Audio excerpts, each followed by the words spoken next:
Amazon's investing in attention because then they can sell that attention to brands. Amazon has this really big push where they want brands to be able to have visibility on this customer journey, because typically someone is not necessarily going to buy your product the first time they see it. I think that Amazon is just trying to improve this. It helps them, it helps us ultimately. So I'm all for it. So Amazon Marketing Cloud's interesting. They're trying to give us more data more frequently, but also give us more data from off of Amazon, or at least through the journey of the customer. So Amazon has this really big push where they want brands to be able to have visibility on this customer journey, because typically someone is not necessarily going to buy your product the first time they see it. That's very common. Most of us need to see something multiple times, or at least, become aware of it. And then later when we're shopping for it, we're more likely to convert on it. So we have this opportunity within Amazon's marketing or ads network to advertise in multiple places. Now, it doesn't make sense for a lot of products, but for more expensive products or replenishable products, something where you have a lifetime value for a customer, it might make a lot of sense. And so this data on attribution for these ads is really important for Amazon to show us, because they want us to know that, yeah, this one ad converts very low, but when you do that in combination with your other ads, the overall, you're much more profitable. You get a higher return on ad spend as a whole. So, and so they're trying to really show that story, or paint that story, how much it's true, or how they do it and how they tilt it, how they sell it. At the end of the day, Amazon's just trying to make more ad revenue from us. But they, as a brand, we need to know that money is being spent in the right way, and that we're making return on that ad spend. Otherwise, we won't do it. So they're trying to create these solutions to help us do that. So as the network gets more sophisticated, the attribution gets better. I think that Amazon is just trying to improve this. It helps them, it helps us ultimately. So you're saying that they want to obviously have the sellers, which are the clients, right? At this point, where they're shopping for the eyeballs, right? For the attention of the consumer. So they want you to spend more, but in return, they just want to make sure that they can explain to you that they're giving you better or more, right? Yeah, absolutely. And now they've got the TV, they've got their station, they're buying bigger, bigger shows. They're building bigger shows that you've got the ability to market on those shows. Yeah. And then they've got the sports that they're buying into with football and other things that they're doing. So even MrBeast has a show coming out on Amazon Network on Prime that, he's got his big YouTube thing that he does, and he gets hundreds of millions of views every episode he puts out, and he's putting out a new episode weekly, which is pretty insane. And he invests millions of dollars to produce each video. Well, now he has this whole show that he's doing with Amazon. Is it all going to migrate to Amazon, or stay by YouTube and also Amazon?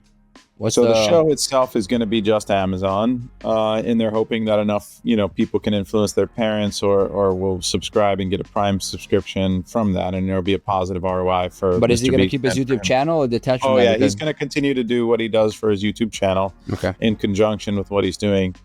So he has his gaming channel, he has his regular show, and it's a phenomenal machine that he's built for content creation, because every idea has to be bigger and different than the previous. He can revisit some ideas. He's a kid. He's still in his 20s, early 20s or mid 20s. Yep. Hey, I know you're enjoying the content, but I wanted to also let you know really quickly about our masterclasses. Many of them are free. If you have questions about Amazon, you want some advanced strategies, you want to dive deep, check out those classes. The link is below. Yeah, it's phenomenal that he's built up this billion-dollar empire based on great content and the premise of reinvesting that content and providing value. So those eyeballs, the attention he has is just too big, right? At some point, he's gotten too big, because the amount of views he gets is like 10 times what a Super Bowl gets. So if you think about how much a commercial is for a Super Bowl, it's $1 million for 30 seconds, or a couple $1 million for 30 seconds. He's getting 10 Super Bowls every single week. And so how much can he charge an advertiser? At what point does it not make sense for the advertiser? Yeah, he's 26. That kid is 26 years old. It's remarkable. Yeah, remarkable. And so, the bottom line is Amazon's investing in attention, because then they can sell that attention to brands, right? Same thing kind of MrBeast is doing, where he's the attention, just to add to that a little bit, the attention comes from culture. you have the culture in your hands. That's why they bought MGM Studios, so you can produce feature films and everything like that, and then also the TV shows. But also you can you can obviously sell the merch. Yeah, if you own the culture, you own the merch. So it totally makes sense on the integration, but also sell the ads all around it to your large millions of seller user base. So or just you have DSP, which you can just buy regular ads if you're just a major regular corporation. So the whole ecosystem makes sense. They can plug in the gaps with DSP, but they can sell the ads specifically for shows to the millions of brands that are on Amazon, CPG right? brands, Procter & Gamble's of the world.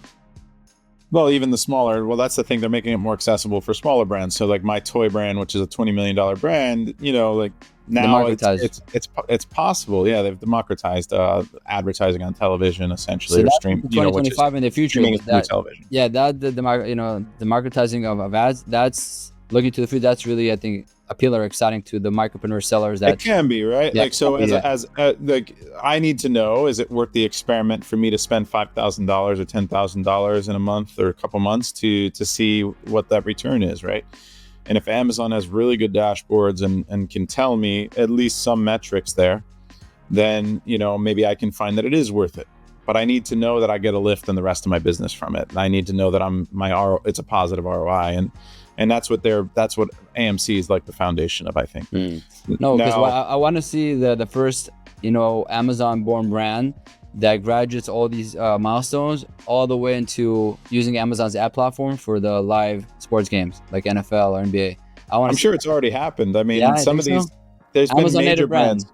Not major brands. Amazon native brand was born on Amazon. Yeah, Amazon native brands. So if you think about Simple Modern was an Amazon started brand. It's a multi-$100 million brand sold in Walmart. And now they're expanding to they have other brands, and then they have other. There we go. So we got our winner. That's amazing. And then you've got Anker. That's Anker started on Amazon. That's a $1 billion brand. The best in the world at cables and electronics, and now they're in Walmart and they're in different stores. You have I think Casper, the mattress company, I think started on Amazon. I didn't know that. One of the mattresses companies, or multiple, started on Amazon. Just rolled up mattresses and they probably rolled up the mattresses and vacuum sealed them because of storage fees and fulfillment costs, right? 100%. And so out of necessity, you create this market advantage, right? And then you can use that market advantage to scale, and becomes attractive, and you just create a great product with an advantage like that.